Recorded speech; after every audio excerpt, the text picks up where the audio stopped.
parti. Bonjour à tous, c'est Greg. J'espère que vous avez la forme.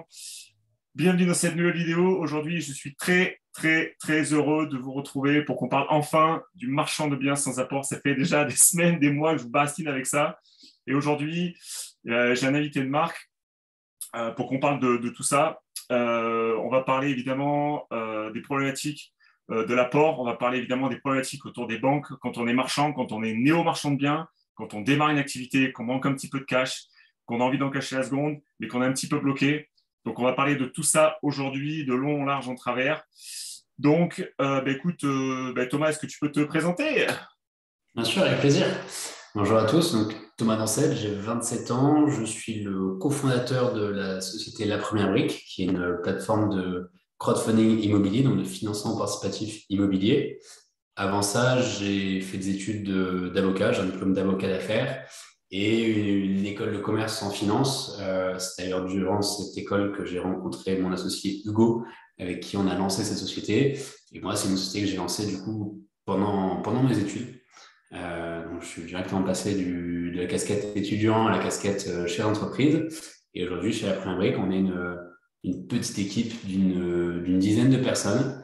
Et l'idée, c'est d'accompagner des jeunes marchands de biens, des jeunes promoteurs immobiliers dans le financement de leurs opérations partout en France. Et dans les grands chiffres, voilà, on a financé un peu plus de presque bientôt 25 millions d'euros de fonds propres d'opérations immobilières. Donc, on commence à avoir une vraie expertise dans le domaine et notre ADN, c'est d'accompagner, y compris des gens qui se lancent parce qu'on est jeune, parce qu'on s'est lancé il n'y a pas longtemps et qu'on sait ce que c'est que de se faire fermer des portes juste sur l'âge ou sur le soi-disant manque d'expérience. Donc, on a vraiment cet ADN-là de dire qu'on accompagne des gens qui veulent se lancer, des gens motivés. Ok, cool. Donc, on va enchaîner un petit peu avec les questions. Donc, du coup, en termes de taille de projet, quelle taille de projet vous favorisez quand vous financez quelqu'un, quand vous suivez un porteur de projet?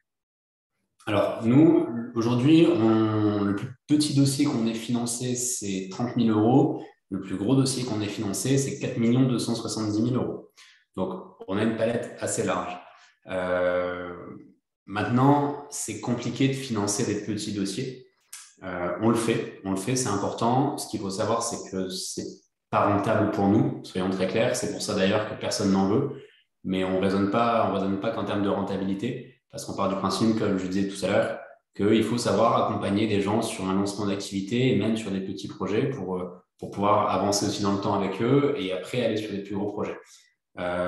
Aujourd'hui, sur les projets qu'on accompagne, en moyenne, on est entre 200 000 et 300 000 euros par projet. Après, ça va dépendre de savoir si on intervient sur le financement des fonds propres en complément d'une banque ou si on intervient sur le financement de la totalité de l'opération. Voilà, donc ça va être à peu près 50-50 des dossiers chez nous. 50% des dossiers ont des banques, et donc on bien travaillé sur les fonds propres, et 50% des dossiers n'ont pas de banque. Donc forcément, ça va jouer sur la taille du financement par rapport au coût de revient de l'opération à financer. D'accord, ok. Top. Du coup, après, en termes de délai, au niveau du processus des décisions, comment ça se passe un peu à la première brique? Alors, j'ai vu que quand on est porteur de projet, donc il y a on va se connecter sur le site de la première brique. Il y a un onglet exprès pour les porteurs de projet, donc on remplit tout un tas d'éléments. Et du coup, la question, c'est quel est le délai de réponse et quel est le délai de décision pour savoir si tu finances, enfin, si la première brique finance ou pas le projet, quoi. Bien sûr. Alors, l'idée, c'est en fait, c'est de se mettre à la place des marchands de biens et des promoteurs. C'est un univers où il faut savoir être très réactif. Pourquoi? Parce qu'il faut pouvoir se positionner éventuellement très rapidement sur une opportunité. Et donc, en tant que financeur, d'apporter de la visibilité rapidement, c'est un vrai plus. Donc, nous, ce qu'on essaie de faire, c'est de préqualifier les dossiers, généralement dans un délai de 48 heures, pour savoir si c'est faisable ou non faisable. Au moins, ça permet déjà d'avoir une première visibilité. Après, une fois qu'on fait une réponse de faisabilité avec certaines grandes conditions, là, on va pouvoir lancer l'audit approfondi du dossier. L'audit approfondi du dossier, ça va dépendre de la complexité de l'opération, ça va dépendre aussi de la réactivité de la personne, de l'opérateur. Quand on va lui demander deux, trois questions complémentaires pour bien cerner son projet. S'il met 3 jours à nous répondre, forcément, ça va allonger un peu les délais. Mais notre leitmotiv, c'est de dire que entre le moment où on a un dossier complet et le moment où il y a une réponse définitive, il faut qu'il n'y ait pas plus qu'une semaine. Après, on a l'habitude de travailler aussi en fonction des besoins du porteur de projet. On a déjà fait des dossiers, oui, où en gros, on avait les éléments le vendredi soir, il fallait une réponse à donner au notaire pour lever la condition sensible le lundi matin. C'est pas le plus confortable, ni pour nous, ni pour l'opérateur, mais c'est aussi ça la réalité du métier de marchand de biens parfois, et à nous également de savoir nous adapter. Donc, généralement, il faut compter une semaine pour avoir une réponse. Après, s'il y a plus de temps, on va prendre ce temps. S'il y a moins de temps, on va essayer de nous adapter. Ok, top. Donc, une semaine. Donc, vous avez bien tous entendu. Donc, vous avez bien compris que les délais par rapport à une banque sont quand même vachement plus courts sur le crowdfunding que sur une banque classique. Une banque classique va mettre plusieurs semaines avant de fournir une réponse parce que ça va passer par les mains du banquier, ça va passer par les mains du directeur d'agence, peut-être, ça va peut-être aller ce qu'on appelle au siège. Donc, entre le moment où vous présentez le dossier, entre le moment où tous les intervenants mettent la main pour regarder un petit peu tous les éléments, et du coup, ça prend du temps. Là, vous avez vu qu'avec le crowdfunding, on le fait ça, ils font ça en quelques jours. C'est une petite équipe. Il y a du coup, c'est ça, c'est un chargé ou une chargée qui s'occupe du dossier, qui regarde tout ça de A à Z. Il y a quelques échanges de mails pour des pièces complémentaires éventuellement et après, il y a une petite étude de marché qui est faite autour aussi du projet. Et donc, du coup, ça va beaucoup, beaucoup, beaucoup plus vite. Donc, ça, c'est quand même top, c'est quand même chouette, c'est quand même un super avantage quand on est marchand et qu'on a besoin justement, on a besoin de se positionner sur une OP. On veut faire une offre et on a besoin de rapidement savoir si on sera finançable ou pas. Donc ça, c'est plutôt chouette. C'est plutôt une super opportunité. Donc du coup, en termes de profil de porteurs de projet, quel est le profil un peu quelle est la typologie de gens qui viennent un peu vous voir et quelle typologie de marchands, de promoteurs vous appréciez à Point Brique?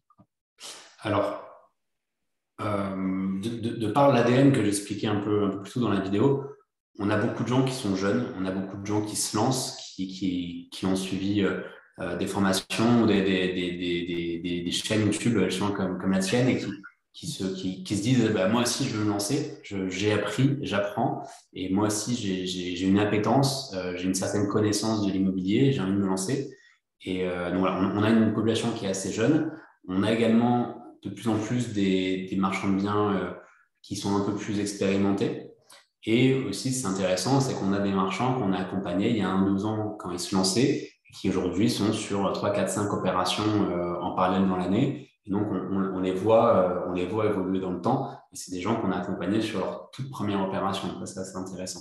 Mais généralement, on est plutôt sur des porteurs de projets qui sont assez jeunes, entre 25 ans et 40 ans, généralement.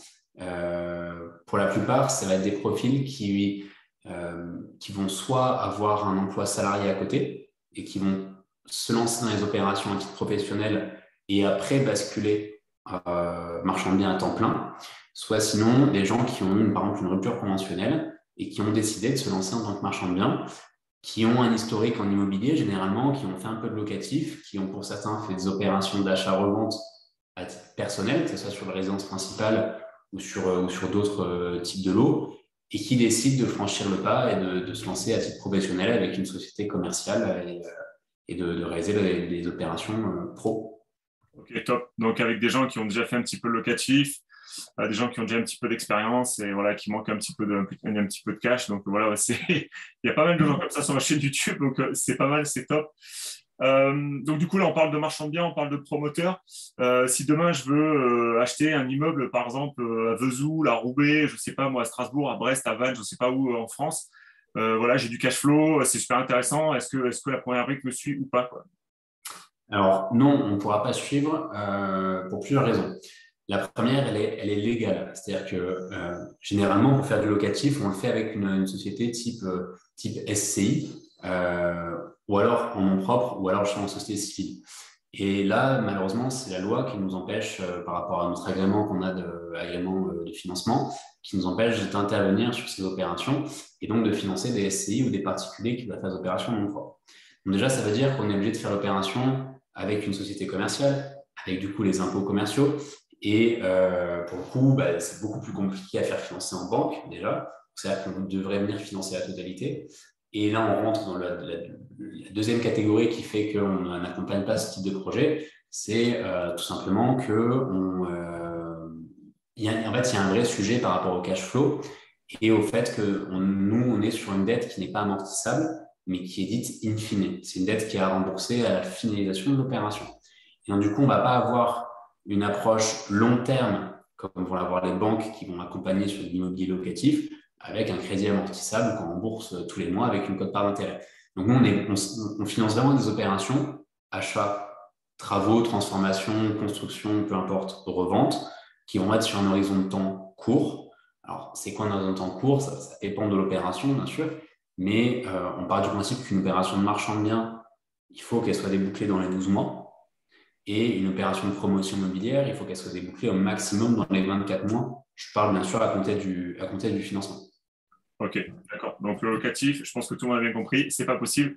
Le crowdfunding, c'est vraiment réservé à ceux qui font de la promotion, à ceux qui font de l'achat-revente, parce que évidemment, comme c'est des délais qui sont assez brefs, du coup, l'argent transite d'une main à une autre sur un délai, un laps de cours qui est logiquement le plus court possible. Enfin, en tout cas, on essaie de faire en sorte que ce soit le plus court possible, et pour que tout le monde soit rémunéré, qu'à la fin, tout le monde s'y retrouve. Ensuite, dans les questions qui me viennent, donc du coup, on va parler un petit peu des promoteurs. Donc, tu as parlé d'opérations qui sont assez longues, des fois jusqu'à 2 ans. Donc, est-ce que tu peux nous en parler un petit peu? Tu nous as parlé de montants assez élevés, voire de plusieurs millions. Est-ce que tu peux nous en parler un petit peu? Bien sûr.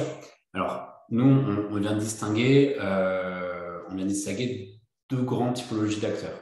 Les marchands de biens.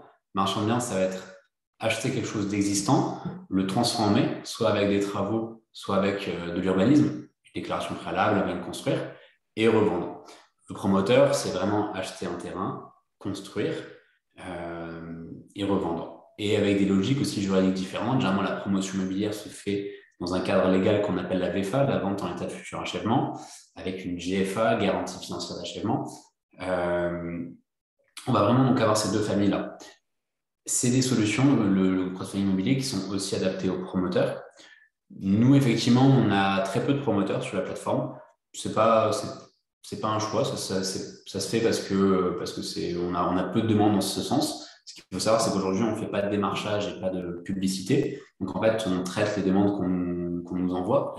Et effectivement, on a beaucoup plus de marchands de biens. Mais c'est aussi adapté à la promotion immobilière. Par contre, c'est sûr que la promotion immobilière, c'est un domaine très technique, beaucoup plus complexe d'un point de vue juridique et financier. Et c'est un univers où il est un peu plus compliqué de se lancer, sauf si on est déjà du milieu ou si on va s'associer avec des gens qui ont un historique en promotion immobilière. Nous, ce qu'on constate, c'est que les promoteurs immobiliers avec qui on a travaillé sont soit des gens qui ont déjà beaucoup d'expérience, soit des gens qui ont commencé comme marchands de biens et qui après passent sur de la promotion. Mais c'est, il faut le dire, assez compliqué de se lancer du jour au lendemain en tant que promoteur, surtout en ce moment avec la hausse des prix des matériaux et tout ce qui s'ensuit.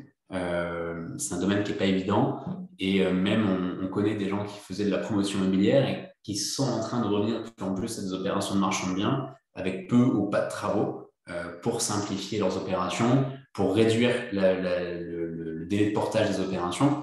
Donc la promotion, il y a un cycle de production qui est plus long, c'est normal, on construit en partant de rien, mais aujourd'hui, on se rend compte qu'il faut vraiment se concentrer sur les opérations les plus courtes possibles, là où avant, on pouvait se permettre des opérations un petit peu plus longues. Nous, vraiment, aujourd'hui, notre recommandation, c'est d'aller sur les opérations les plus courtes possibles, et pour ça, eh ben, c'est de faire le travail du marchand de biens en amont de l'achat, c'est-à-dire faire l'urbanisme, essayer de préparer tous les dossiers de vente, les visuels et autres, essayer de pré-commercialiser au maximum avant même d'avoir acheté soi-même, même d'être propriétaire, pour qu'en fait, entre le moment de l'achat et le moment de la revente des lots et l'encaissement de la marge, il y ait vraiment un temps qui soit le plus minime possible. Ok. Donc là, je précise pour ceux qui sont un peu débutants dans le marchand de biens, oui, c'est totalement possible de signer des promesses d'achat avec des acquéreurs, des futurs acquéreurs sur un lot précis. Par exemple, vous avez une maison, vous détachez un terrain, vous pouvez signer une promesse d'achat avec un acquéreur pour le terrain, un acquéreur pour la maison, alors que vous êtes vous-même sous compromis. Donc ça, il faut aussi qu'on le situe un petit peu. Et du coup ce qu'explique Thomas, c'est qu'on, nous, en tant que marchand, on essaie de signer des promesses en parallèle des nôtres pour que justement on signe, par exemple, le matin nous, notre acte authentique pour que l'après-midi, on puisse signer l'acte authentique des acquéreurs. Donc, du coup, bon, des fois, les délais sont un peu plus longs, mais quand on arrive à faire ça, c'est le top du top. C'est-à-dire qu'en fait, on possède le bien, entre guillemets, une seule journée. Donc, ça, c'est le top du top. Quand on y arrive, c'est vraiment magique. Donc, ça, c'est possible en marchand de biens. Si votre notaire vous dit que ce n'est pas possible, je vous conseille de changer de notaire. Voilà, tout simplement. Il n'y a pas besoin de l'agent immobilier aussi. Il y a assez souvent des agents immobiliers, parce que quand on va chercher à redonner, par exemple, un mandat, pour reprendre ton exemple, on se positionne sur une maison avec une parcelle de terrain à détacher. Généralement, on va redonner le mandat de vente du terrain et de la maison à l'agent immobilier qui nous a amené l'affaire. Ouais. Et ça arrive aussi assez souvent, au-delà des notaires, des agents immobiliers qui disent « mais je ne peux pas prendre votre mandat, je ne peux pas revendre, vous n'êtes pas propriétaire ». En fait, là, il faut faire preuve d'un peu de pédagogie. Si la pédagogie ne marche pas, il faut le changer. Voilà, il faut prendre de temps. Mais voilà, c'est tout à fait possible. En fait, la seule chose à faire, c'est de mettre une condition suspensive que vous-même deveniez bien sûr propriétaire. On ne peut pas vendre quelque chose dont on n'est pas propriétaire, mais par contre, on peut le vendre sous condition suspensive de devenir propriétaire. Pour les notaires, ce qu'il faut savoir aussi, pour discuter bien sûr avec beaucoup de notaires, dans le cadre de nos activités, on échange perpétuel avec des notaires. Il y a certains notaires qui vont essayer de dire c'est pas possible ou de freiner un peu des cas de fer. C'est tout simplement pour qu'ils aient pas trop à rédiger de promesses où ils vont être rémunérés à 125 ou 250 € de l'acte et où ils savent qu'en fait, une opération de marchand, vous n'allez pas toujours au bout. Et donc, potentiellement, ils auront signé, fait rédiger des promesses et fait signer des promesses de revente, alors que si ça se trouve, l'opération ne se fera jamais. Effectivement, là-dessus, ils ne rentrent pas dans leurs frais. Donc, il y a ça aussi à prendre en compte et à discuter avec votre notaire pour être transparent et être au clair là-dessus. Ok, cool. Si tu devais essayer de citer grossièrement quelques avantages du crowdfunding par rapport à la banque, donc du coup, on l'a cité. Donc, du coup, bon, évidemment, après, on va parler un petit peu de l'apport.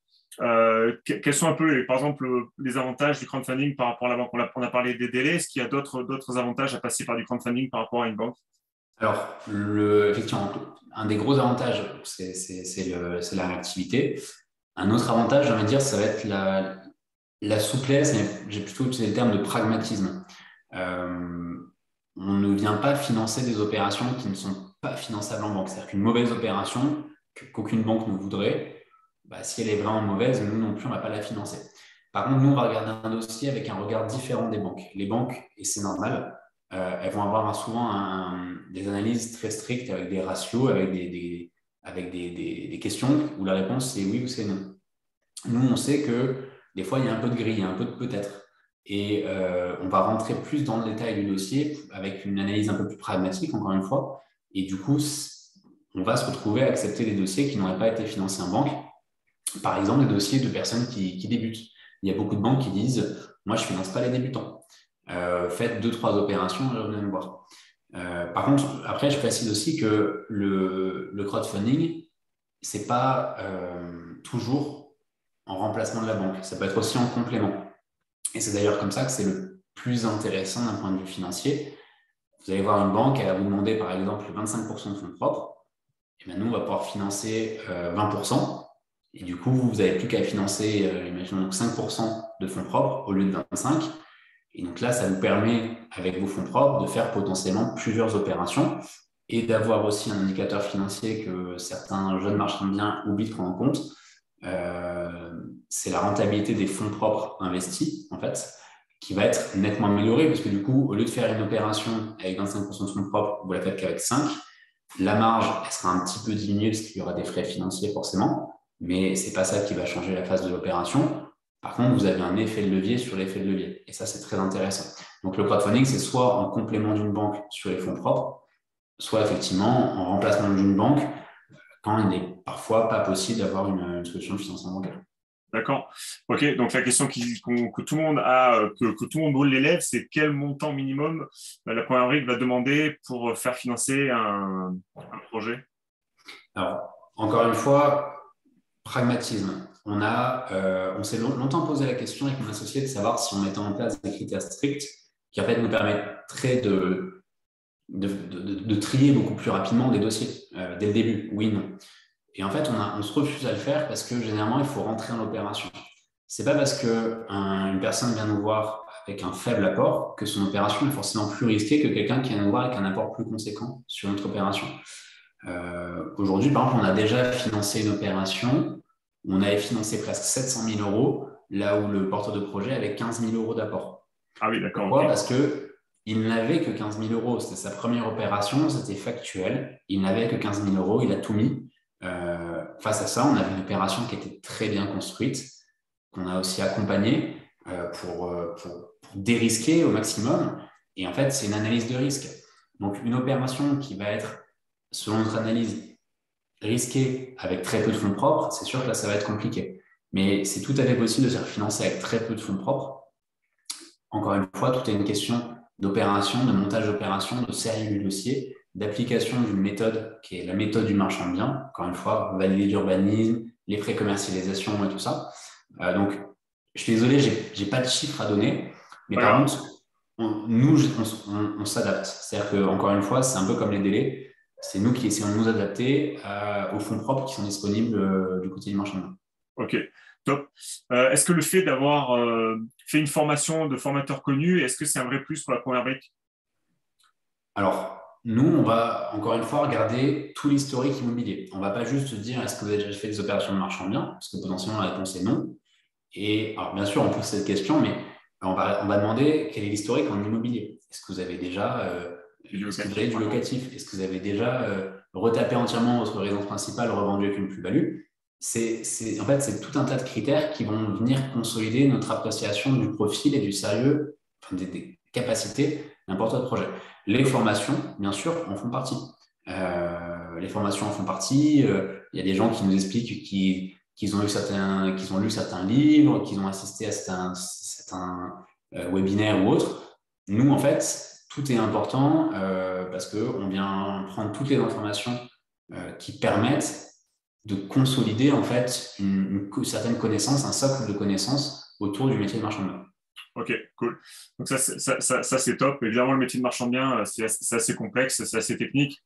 C'est vrai qu'il faut quand même un minimum avoir des bases un peu solides pour se lancer, parce que Bien sûr. c'est quand même pas évident. Je pense au niveau de l'urbanisme, on va en parler assez rapidement, mais l'urbanisme, bon, vous savez, il y a des délais qui sont des fois assez longs. Quand on dépose une demande préalable, c'est 4 mois. Il y a un mois en mairie, 2 mois de recours administratif et un mois supplémentaire enfin, 2 mois recours des tiers et 3 mois administratifs. Enfin, il y a un mois supplémentaire pour recours administratif, je vais y arriver, pardon. Donc, du coup, c'est des délais qui sont relativement assez longs. Donc, du coup, ça permet aussi un peu de commercialiser certains lots, après d'aller en financement et ensuite après le revendre. Donc, du coup, au final, l'urbanisme, enfin, le fait qu'il y ait des délais assez longs, du coup, ça permet un petit peu justement d'enchaîner et de voir en fait, d'avoir le bien entre les mains relativement pas beaucoup de temps et du coup d'avoir l'argent pas très longtemps avec soi. Donc ensuite, on va parler des charges et des contreparties un peu que la première brique demande, c'est-à-dire en termes de charges, quel coût ça a pour le porteur de projet de passer par du crowdfunding pour qu'on se fasse un peu une idée. Bien sûr. Alors, il va y avoir en fait deux lignes de frais avec le crowdfunding. Comme une banque, il y a généralement des frais de dossier. Alors, chez les banques, il y a frais de dossier, commission d'engagement. C'est un petit peu décomposé, mais on va dire des frais de dossier. Et après, il y a le taux d'intérêt. Le taux d'intérêt, c'est ce qui est en fait versé aux investisseurs. C'est-à-dire que dans le crowdfunding, ce n'est pas l'argent de la plateforme qui est investi, mais la plateforme présente le dossier à sa communauté d'investisseurs. Les investisseurs investissent. Nous, chez la Première Brique, on n'applique aucun frais aux investisseurs, c'est-à-dire que la rémunération du taux d'intérêt, ça va être la rémunération des investisseurs qui vont placer leur argent et croire dans un projet. Aujourd'hui, la moyenne des sommes du crowdfunding en France, c'est 10% l'an de taux de rendement. Alors, ce taux, il va refléter aussi le risque. Donc, c'est pour ça que j'ai dit en moyenne. Encore une fois, donc, le risque, c'est quoi? C'est l'urbanisme, la pré-commercialisation, le niveau de marge, le niveau de garantie, l'expérience du porteur de projet. Et ce taux, aujourd'hui, il est aussi potentiellement amené à évoluer avec les sujets d'actualité que sont l'inflation et tous ces sujets-là et la remontée de tous les taux, y compris les taux d'emprunt pour les particuliers pour de l'immobilier. Et après, au niveau des frais de dossier, encore une fois, là, ça va dépendre de la taille de l'opération, de la récurrence de projet qu'on va pouvoir avoir avec un porteur de projet, du type d'opération, de la complexité de l'opération, du temps qu'on va devoir y consacrer, tout simplement. Et ça, généralement, c'est situé entre 6 et 8% du montant financé. Ces frais de dossier, ils sont ajoutés en fait au montant nécessaire et ils sont payés au moment du décaissement des fonds. C'est un peu comme s'il y avait un financement à 110%, incluant les frais de dossier. Voilà, c'est un peu comme si vous allez voir une banque pour un appartement sur locatif et que vous lui demandez, elle va vous demander forcément un petit apport, mais que vous lui demandez d'inscrire en plus dans le crédit les frais d'hypothèque, par exemple, et ses frais de dossier. Ok, d'accord. Du coup, après, à partir de quel montant on peut commencer à investir sur la première brique en tant qu'investisseur, je parle? Alors, nous, on a voulu casser toutes les barrières à l'entrée pour l'investissement parce que c'était important de vraiment démocratiser ça. C'est la raison pour laquelle on a créé cette société avec mon associé. Donc, nous, on a voulu rendre l'investissement accessible dès 1 euro. Pourquoi? Parce que l'idée, c'était de dire, quitte à réduire le montant grâce à la technologie, grâce à de l'automatisation, grâce à notre plateforme d'investissement, autant aller au bout du raisonnement et autant mettre un investissement minimum de 1 euro. Donc aujourd'hui, voilà, l'investissement minimum pour se positionner dans les projets sur la première brique, c'est 1 euro. Ok, cool. En termes de délai de financement sur un projet, donc du coup, on parle de levée de fonds entre investisseurs, donc tout le monde peut participer, donc il peut y avoir des dizaines, voire des centaines d'investisseurs qui vont investir sur un projet. En termes de timing, entre le moment où vous décidez d'ouvrir les portes pour investir sur un projet, entre le moment où la levée de fonds a été effectuée, il se passe quel délai pour qu'on se fasse un peu une idée? Alors, effectivement, l'idée, c'est de rassembler un maximum d'investisseurs. Nous, aujourd'hui, je crois que le plus gros projet, ça a été 809 investisseurs réunis sur une opération. On espère qu'on va bientôt franchir la barre de 1000 investisseurs sur un projet. Ça serait une barre assez symbolique et Ouais. une barre vraiment sympa à franchir, toujours dans l'idée de démocratiser et de réunir des gens autour d'un projet. La vitesse de collecte, elle est un petit peu ingrate dans le sens où elle ne vient pas refléter tout le travail qu'il y a derrière. Généralement, les projets sont clôturés en quelques secondes, ce qui a tendance à créer de la frustration auprès de l'investisseur parce que des fois, on sait qu'on va avoir 300, 400 personnes maximum qui vont pouvoir investir et qu'au moment où le projet s'ouvre, on sait qu'on a 900 ou 1000 personnes qui sont sur le site Internet. Donc, à ce côté frustration, là-dessus, on y travaille beaucoup. On est en train de mettre en place de nouveaux modules d'investissement pour réguler avec des systèmes de tranches et tout ça. Donc, généralement, la collecte se passe en quelques secondes. Sur des projets un petit peu plus conséquents que la moyenne, ça va être 1, 2, 3, 4 heures. Voilà, c'est l'ordre d'idée. Sur des projets qui sont plus gros, mais là, quand tu parles sur des projets moyens entre 200, 300, 400 000, c'est financé généralement très très rapidement, quoi. Enfin, il y a vraiment C'est ça. Une unité de mesure, aujourd'hui, c'est en seconde, ouais, tout à fait. ouais, c'est incroyable. Donc, c'est vraiment fou. Donc, on a parlé de tout ça. Dans les questions aussi que je voulais te poser, c'était la confidentialité du projet, je vais y arriver, et surtout des marges aussi opérationnelles. Donc, du coup, voilà, on amène un projet. Évidemment, on n'a pas trop envie de savoir où c'est qu'on investit. On n'a peut-être pas trop envie de communiquer sur les marges qu'on a sur les projets dans le secteur où on investit. Et du coup, comment ça se passe un petit peu? Parce que les investisseurs aussi ont peut-être envie de savoir. Donc, dis-nous un petit peu comment ça se passe à ce niveau-là. Alors nous, Dasson, d'un point de vue à la fois légal et même moral, on est tenu de donner à l'investisseur un maximum d'informations pour qu'il puisse prendre une décision éclairée sur le fait d'investir ou non dans un projet. La marge, la localisation, ce sont des éléments fondateurs d'un projet. Donc, c'est des éléments sur lesquels on va bien sûr communiquer. On s'est rendu compte, même sur des grosses opérations, même sur des opérations en région parisienne ou autres, où on pourrait se dire qu'il y a un plus d'enjeu de confidentialité, qu'en fait, l'enjeu de confidentialité n'existe pas vraiment. Pourquoi? Parce que les impôts, de toute façon, les montants vont être déclarés aux impôts, en tout cas, on espère.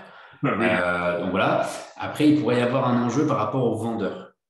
Effectivement, ça a déjà été le cas. On a déjà demandé 1 ou 2 fois sur la partie visible sur le site de retirer 2, 3 éléments de marge. Donc, en fait, c'était accessible aux investisseurs qui voulaient avoir accès au projet, mais sur la partie visible sur le site, c'était retiré parce qu'il y avait un marchand, notamment, ça avait 2 fois, en fait, avec des vendeurs qui s'étaient rendus compte que ils pouvaient vendre un peu plus cher que ce qu'ils avaient anticipé s'ils réalisaient même la division. Mais sinon, en fait, il ne faut pas avoir honte. Enfin, dans le cas d'une banque, la banque demande absolument tout, hein. Ça, c'est vraiment une mise à nu complète. Et nous, généralement, les gens sont assez fiers de leurs opérations. Donc, ils sont contents de voir les chiffres en place. Voilà. Après, on veille aussi à ce que l'information ne soit pas déformée. On fait beaucoup de veille sur Internet. Et c'est déjà arrivé une ou deux fois là, qu'il y a des informations qui sont un petit peu déformées sur les sites. Et on intervient très rapidement pour qu'il n'y ait aucun préjudice qui soit bien sûr fait. Mais c'est sûr que nous, on est obligé d'avoir un niveau d'information élevé auprès des investisseurs. Mais encore une fois, ça pose pas de problème parce que au moment où nous, on va mettre le projet en ligne, tout est sécurisé avec les notaires, avec les acquéreurs, les vendeurs. Donc, il n'y a pas de sujet en fait là-dessus. Ok, cool. Bah, écoutez, là, c'est top. Donc, du coup, là, j'espère que vous avez tous appris énormément de choses sur cet échange. Là, moi, ça y est, j'ai fini mon questionnaire à Thomas. En tout cas, merci pour avoir pris le temps d'avoir répondu à toutes Merci ces à toi. questions. C'est vraiment cool. Est-ce que tu as d'autres choses que tu veux rajouter ou des choses que j'aurais peut-être oubliées? Je ne sais pas. Non, en fait, l'idée, c'est de revenir sur. Je pense qu'on a bien balayé le sujet, tu l'as très justement fait, et juste de revenir sur un point qui est de dire formez-vous, renseignez-vous. Aujourd'hui, sur Internet, on a accès à un tas de contenus. Il y a des choses qui sont pas toujours exactes, mais il faut pas hésiter à regarder des vidéos et autres. C'est marchand de biens. Il n'y a pas d'études pour devenir marchand de biens. Il n'y a pas de diplôme de marchand de biens. Non. On fait pas la fac de marchand de biens. Et du coup, il faut se renseigner, il faut échanger pour avoir le retour de personnes qui ont déjà fait des opérations, savoir les points qui sont importants, savoir les erreurs qu'elles ont faites, parce que oui, sur les opérations, ça arrive de faire des erreurs. Et voilà, mon conseil, c'est vraiment de dire qu'il faut vraiment se renseigner, se former, échanger, discuter des opérations pour se sécuriser, parce que le marchand de biens, c'est technique, et une erreur dans ce domaine-là peut coûter très cher. Ça, c'est clair. Marchand de biens, c'est très technique, donc c'est clair. Formez-vous, apprenez à investir. Voilà, ça, c'est clair. Bah, écoute, Thomas, merci infiniment. Donc, du coup, j'espère que cette vidéo vous a plu. N'oubliez pas de vous abonner, n'oubliez pas de mettre un énorme pouce en bas en bas de cette vidéo. Ça fait déjà des mois que je vous promets de faire cette vidéo, donc je suis très très content de l'avoir fait aujourd'hui. Avec Thomas dans des plannings très chargés. Moi, je suis toujours salarié, lui, il a son entreprise et du coup, voilà, on a pris le temps de faire ça, d'échanger sur ce sujet, donc c'est top. Là, vous le savez, moi, j'ai une opération en cours du coup avec eux, donc on va en reparler très très vite. Voilà, c'est top, on va pouvoir investir tous ensemble. Donc, il y a un lien dans la description où vous allez pouvoir remplir un formulaire doc où en fait, on va pouvoir investir tous ensemble sur une de mes opérations, voire peut-être même d'autres dans le futur, on verra comment ça se passe. Voilà, donc merci Thomas, je vous dis à Merci très à vite toi. pour une prochaine vidéo. Bon cash flow, bonne marge, et puis à bientôt. Salut, ciao, ciao.